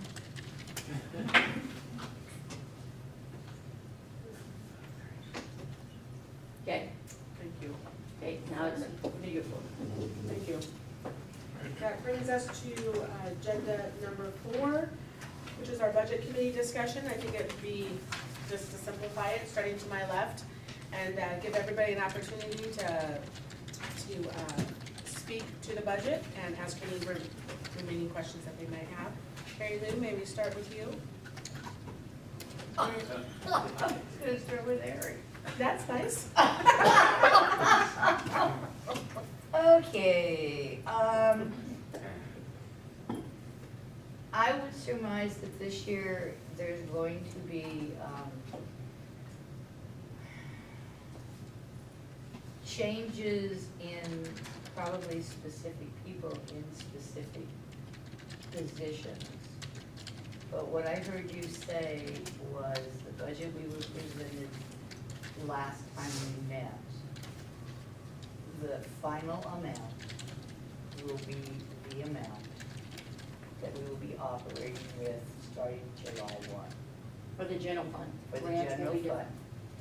And there are other funds in there, but that's what the 39,000 will be what we will be spending next year, unless some miracle comes down from somewhere and somebody gives us a whole lot of money. But it's workable.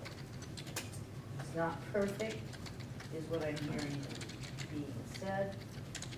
It's workable, we're looking out for the best interests of our students, and the care we have for our staff members is still there. This is not an easy position to be in for many, many reasons, but I will conclude I'll say the same thing I said last time. Cherie's done a bang-up job, her staff has done a great job in supporting her. Michael has come forward with some new ways to look at things. And a fresh approach sometimes is really good. And I appreciate that he has been willing to bring that forth very much. So May is not going to be a happy month in Parkrose, but we have a budget that will benefit our kids, and that's what our responsibility is. It hurts, but nice job, you two. Eric? Well, I don't have any questions, but I'd like to praise the transformation and the innovation that we're looking at in the next months and years. I think it takes some time to get under the hood of a car and kind of see how things are working and how the mechanics and the pipe paint is connected underground. And I think this year has served really well to our new administrator to see the things that can we do, things that we can, think of in a more creative way, so that we can be more efficient with the very few things that we get from the state. And be willing to look at those changes and explore around and see what's going on in other places, such as the sixth position on the six stipends and all the coaches and all the things that we mentioned. I think that is worth praising, having the courage to kind of look around beyond our boundaries and see what other people are doing, and see how we can export some of those good ideas and bring it here to the benefit of our community. There are certain things that we won't be able to change, like transportation for special education. Ever since I've been here, special education has always been, a major cost, but we need to spend for the kids that need the most. I just can't imagine, the daily struggle of a special ed teacher. My wife was a faculty the special education teacher. It's a super challenging position. So many challenges every single day. So I look forward to see what we can do better so that we can start addressing those. It's not just us, but throughout the state. But thank you so much for your hard work, and I look forward to seeing more innovation as well.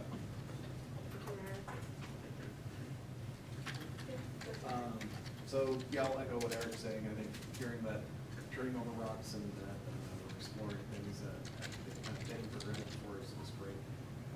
It's one of the advantages of new people and roles is fresh eyes on what's been taken for granted. So that's really encouraging. The only, I guess, recommendation that I would make is for the board to consider options around how the special ed transportation is sourced. It seems like there are caveats to that. You wouldn't want to be beholden to a single vendor who could then, so to speak, put the screws to you when contract renewal comes about. But if there are multiple vendors, there might be opportunities there to reduce costs, and that would be my recommendation to the board. Thank you to all the staff and for all you guys do. So very different discussion than last year where we had to make some really, really hard decisions and cut days that really directly impact students and staff. And again, this is a difficult time where we're going to see folks who have invested lots of time in our district and serve our students leaving because we're not able to accommodate because of budgetary constraints. So that is a hard thing to see that people may be leaving our district because I think we are like a family. We serve our students and we work alongside each other. So again, it come some difficult decisions, but I feel good about the budget we have. We're able to keep the school year intact. So I'm really happy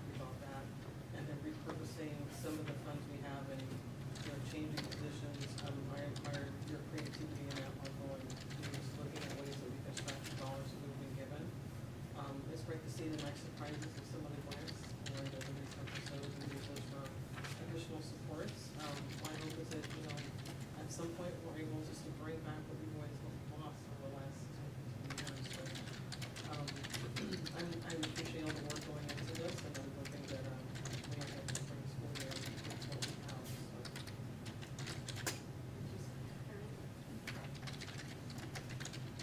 I second, I mean, things that have already been said. We know, we knew from the beginning that enrollment is down and the needs of students are up. I think you do everything in your power to make the budget cuts equitable among all the different needs, and I commend you for that. I wish we had more money, and I need to be sending more letters to the legislatures to try to change that system. I'll take that responsibility. I appreciate that. Plainly put, there's little in this budget I'm happy with. The district is adding back 5 days in educational hours, but drastically cutting the staff. The district has offered COLA and insurance increases, but it's not satisfactory to the work that is done here and needed for our staff. Begrudgingly, I will vote to accept the proposed budget for 2019-20. And we will continue to fight for proper funding for public education and to stabilize and secure what's needed for public education. So continue to fight.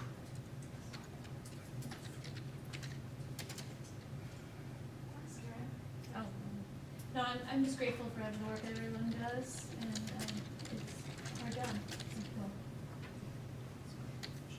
The last meeting that we had, I was really taken aback that we had not only someone who represented certified staff, but also classified staff. And the things that were said really hit me kind of hard because they made me realize something I don't think I knew. I see classified staff all the time working with students, and they have that bond. They're the people that most parents and guardians interact with and see and develop close relationships with. They're really incredible, dynamic people, and to hear the fact that their situation and circumstance is what it is, and the thought that I hear maybe more jobs lost is something just at the whole heart of, you know, the kids. It's hard to hear. It's very educational to me to hear, wow, we have people who really, they have an enthusiasm for education and they are there, even though, you know, the odds are kind of against them, for lack of a better way. I really appreciated your commentary. Thank you very much. I think that the budget that is written, I think is making the best out of a bad situation. I see a lot of creative ingenuity going into this in ways that I couldn't even begin to think about. I like the positive intent, trying to go in, trying to make things work. I can't help think, a few years back, I read the SIG grant for Prescott that I believe that you wrote, and I remember as a parent, I read it like word for word and almost memorized it, because it was fascinating to me, and I can't help thinking that even though I don't like that there's not enough funding for the thing that is most important to me, kids in the community, I can't help thinking, well, maybe there's more things like that if there's some creativity within the community as well as to how to access different funding needs, because that was the one thing that struck me as I read that as just a brand new parent into the Parkrose School District, is the fact that there are possibilities if you kind of look for them and work really hard. It's still paying off, and my kids are still getting a benefit, but as a member of the community that lives close to that school, I will be getting a benefit for a long time. So I really appreciate all that's written in this budget. It's mind-boggling. I'm disappointed there can't be more that can be done for people who work so closely with the kids who need so much. But I feel like you've done the best with what you could. Thank you. yes, to what everyone said, this is a wholly insufficient budget for our kids and our staff. It breaks my heart, including a budget that's gonna cut staff for all the reasons that Gretchen talked about. It's not a budget I like, but it's prepared in a legal and balanced way, super important. But one thing that does, in a very nerdy way, warm my heart, is the pride that I can take in the excellent work that all of our staff do. And in particular, Cherie and Katie and Tammy with regard to this budget document. This is, I think, the 4th time I've read a Parkrose budget document. I don't believe I've read a budget document that's ever been so transparent and understandable, which is really important. And I think helping to communicate to the budget committee and also the community that you're looking under every rock and stretching every dollar and considering all the things, and that is really clear. So thank you to the business office for preparing this document and making it as understandable as you do to serve our community.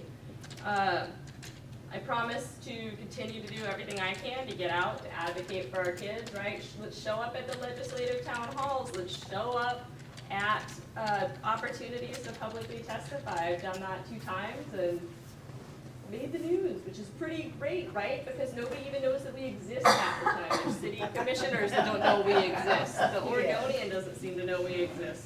So let's show up, make our voices heard, and let's get the resources that our students need. And it's happening, right? But there's still like 4 more hurdles. So we can't just like rest on the pass the House today. We've got to keep showing up. And I just want to thank all of the budget committee members here for their time and insights and that fresh eyes, right? Like you were saying there with the transportation contract. So thank you. Thank you. I think the benefit of going last is I just echo what everybody here on the board has said. The thing I want to mention is that I see the commitment from kind of top down flowing all the way into parents and PTOs and PFCAs and so forth, being advocates for our children, and I see sacrifices being made, workloads from the from the teachers, from the admins, the certified, everywhere I turn, it makes it easier to kind of do what I do, and be able to accept opportunity and go to opportunities to be an advocate and talk to other parents in the schools and be able to say, you have no idea, like every rock is turned over. And I know this because look at this fantastic, I mean, I've seen the budget document, it's very clear, I can speak in layman language. At movie nights and talking to parents and getting them all riled up about things and in a positive way, like your voices need to be heard, your circumstances need to be shared, your story needs to be told.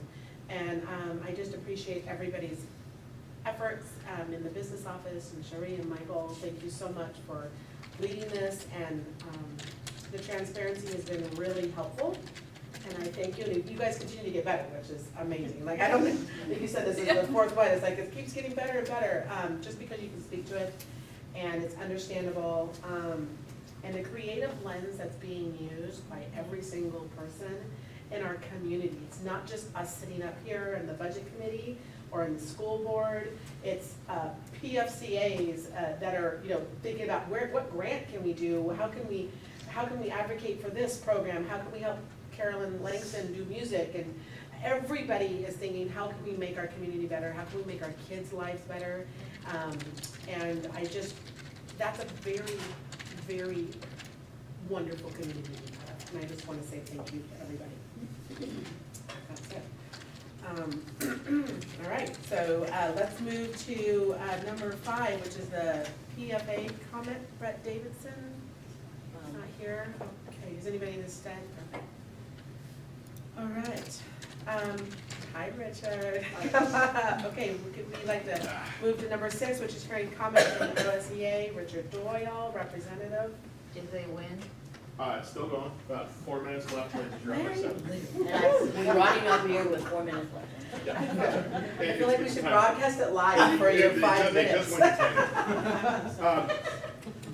So, I mean, basically everything I have to say has already been said. So, you know, I mean, I'm never gonna be happy about a budget that requires us to lay off staff in any part of our district, much less all three certified, classified, and administrative.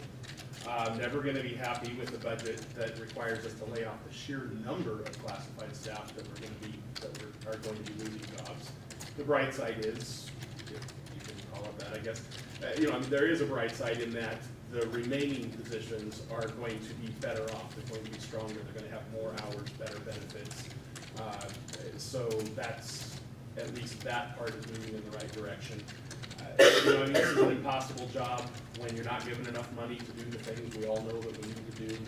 So thank you to, you know, to everybody who's been working on it. And I do have to correct Mary Lou on one thing. There is one happy spot in May.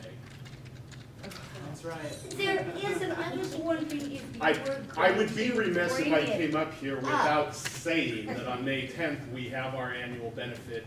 I've got some posters and I have tickets if you're interested in buying some. But I don't want to turn this into too much of a commercial because we have more important things to talk about. But that money goes, that is our employee assistance fund. That's where that money goes. And so when our classified employees run into financial difficulties, which is often, more often than not, I would say it's either because of unexpected medical expenses or deaths in the family. And when they run into those things, they can submit a request for some financial assistance, and that money comes entirely from the event that we do every year, and this year it's on Friday, May 10th at Rossi Farm. And how much is it? It is $10. If you buy your tickets in advance, that includes one beverage of your choice. And do you have tickets with you? I do. I already said that. Couple of things, you had a fairly large discussion on transportation. I just wanted to throw in a little bit more on that. The district and our union have worked together this year to make some changes to help recruit and retain drivers. You know, as Sheree mentioned, we've already picked up one, which I recently found out we actually stole them from David Douglas. So that makes me really happy, especially since they stole one of ours because of the year. She's trying to recruit more, as I talk to her today. Good. So, but you know, as we start to build up that, you know, our stable of drivers there, that will also cut into those costs on special ed transportation, because at this point, with 9 or now 10 drivers, they can't do the special ed routes. They're having to do the big bus routes. As we get more drivers, they can pick up more of those special ed routes, and that's less that we have to farm out to the, you know, to the other companies. Which, you know, to be clear, it is a thing, you know, where transportation of students is a guaranteed right of our employees, the classified employees, but transportation of special ed students is required under law, therefore the district has to find a way to transport them, and that's why that's farmed out. As long as, you know, we have enough people in the district to do the job, then it's gonna be the classified employees doing that job. And generally, you know, I mean, there's certainly, depending on, you know, it's very situational, but generally, a classified employee in-house doing that with a bus that we own is more economical than farming it out. Because we don't have to make a profit, we just need to get the kids from point A to point B. The other thing I wanted to just mention, because I felt that the discussion missed one major point, is, you know, we had talked, there was some discussion about the equity law, and how the, you know, some changes were made on the administrative contract for that. That's something that will also be looked at in the classified contract. And the key thing is that, yes, absolutely, it addresses equity of gender and ethnicity, but it also talks about equity in terms of the amount of work that is exerted, you know, the effort level required, the education and knowledge level and skill level that's required. And so it's really a much bigger, more complex issue, and that's why it's going to come into the classified conversation, because we have to, you know, we have to try to find an objective way to say, well, an EA who does these things versus a secretary who does these things versus a custodian that does these things, how do those jobs compare? Is one of them harder than the other? Does one of them require more effort than the other, or more skills than the other? And then how do we make sure that their pay reflects those differences or similarities?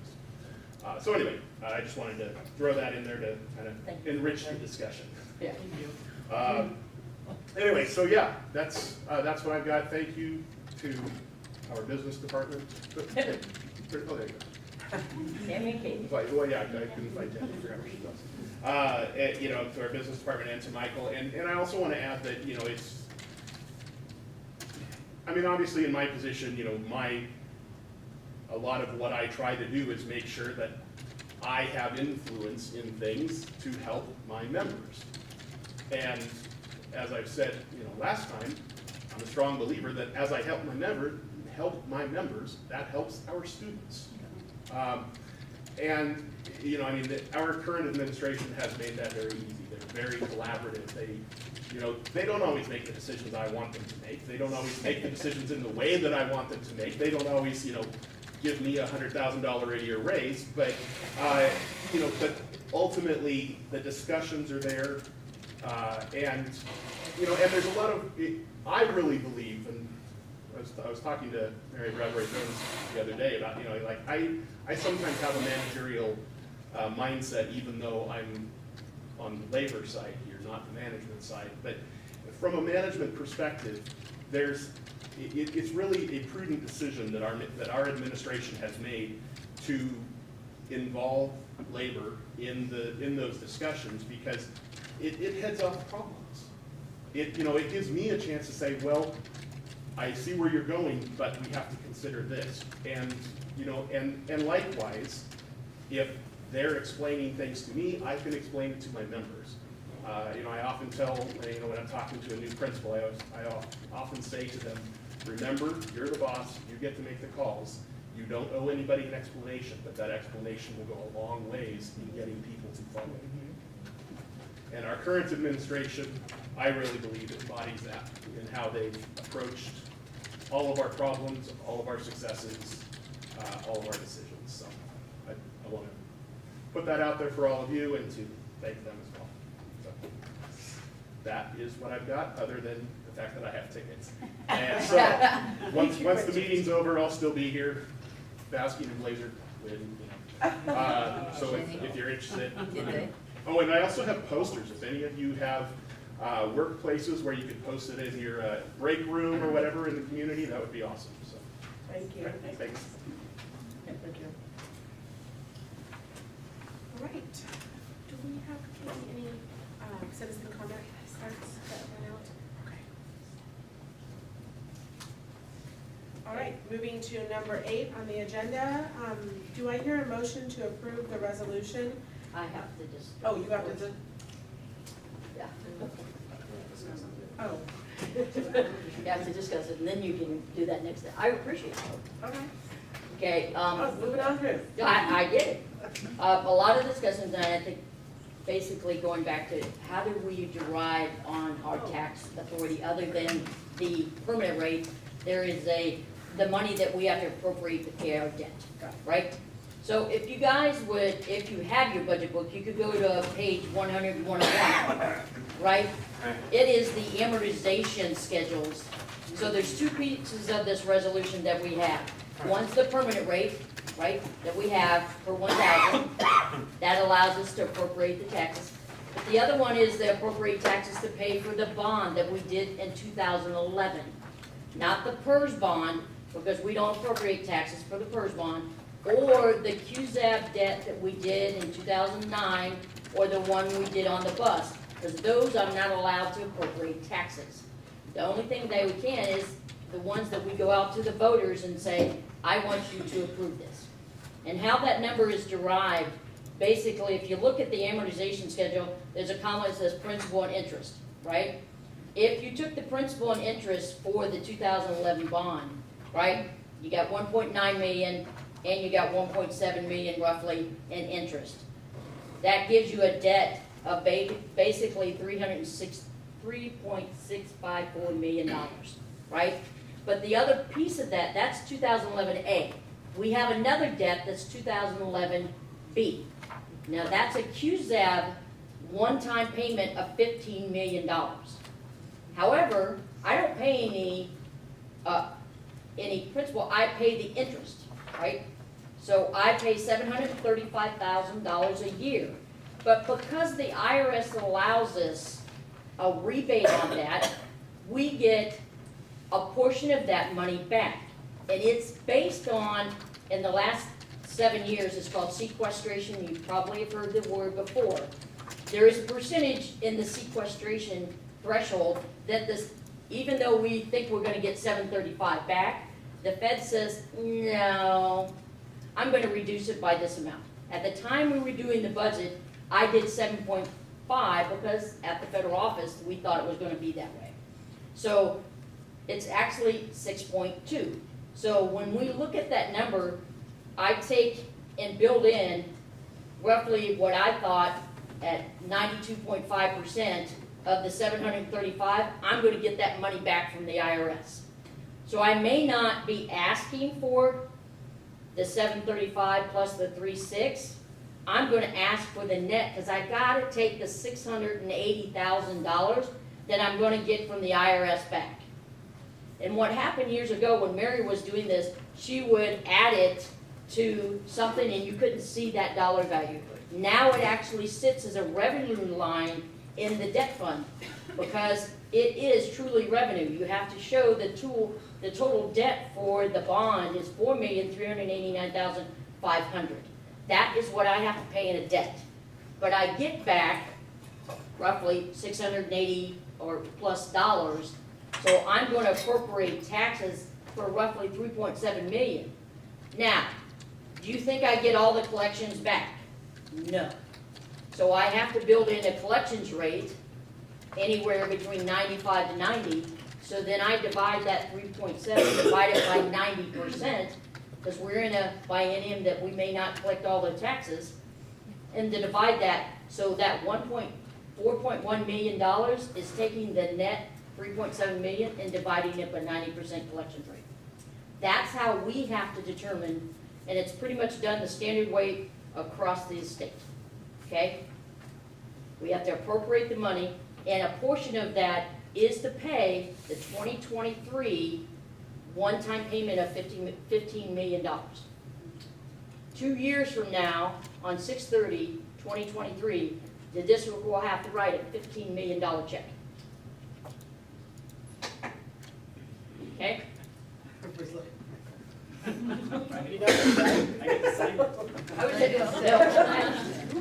So it's way they structured the debt. So one of the things to think about in the local option, because part of you, if you lived here at the time you did the bond, they told you $1.25, that's what your tax basis would be, and how much you tax, you would be based on that. And that's how we got the $60-some billion for the bond to build the middle school and stuff like that. As we pay down the debt, the gap of $1.25 and where I'm gonna be, after I pay the $15 million, I'm gonna be less than 30 cents. So that gap of 30 cents and $1.25, that's the freedom of where I could build a local options. Because I could tell the taxi or the citizens that I'm not increasing more than $1.25, all I want is up to $1.25. And once I pay the $15 million, it really does free up our window of what you could possibly earn on a local option. And when do you pay that? 2023, 6/30/2023. And when does Michael retire? Next year? No. Okay, so what we have to do is to move forward the proof of it, we have to take this resolution and then move it forward out of this budget committee into the board and the budget. The board, as a district board members, then would go to the adopted phase. And they themselves then approve this again. We have the option to change it from today through June 24th, but I doubt it was changed because I'm not going out for new debt. And the permanent rate's not changing. So the language is we need to move it to approve Yes, it to the board. we're going to take it from proposed to Right. approved. Right. Because there's basically 4 stages of a budget: proposed, approved, adopted, and supplemental. Right. So we have to take it in this committee. Unless you are not happy with it, then our next meeting would be May 15th. Okay? Any questions on that? You actually have the support document behind this? Yes. where the rest of you do not, okay? Okay. There's not any questions? Now it's one time to go next step. Thank you. Oh, All right, so, agenda number 8, do I hear a motion to approve the resolution, for 2019 to 2020, all funds and appropriating taxes? I'll move to approve this budget, or this agenda item, and clarification, we print, sign, and date when we do this? Just she me. will. Or just her? Yeah. Only the two. I will second Aaron's motion. Thank you very much, Lynn. All those in favor, please say aye. Aye. All those opposed?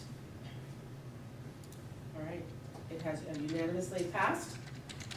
Approval, and we'll move to the board. Okay.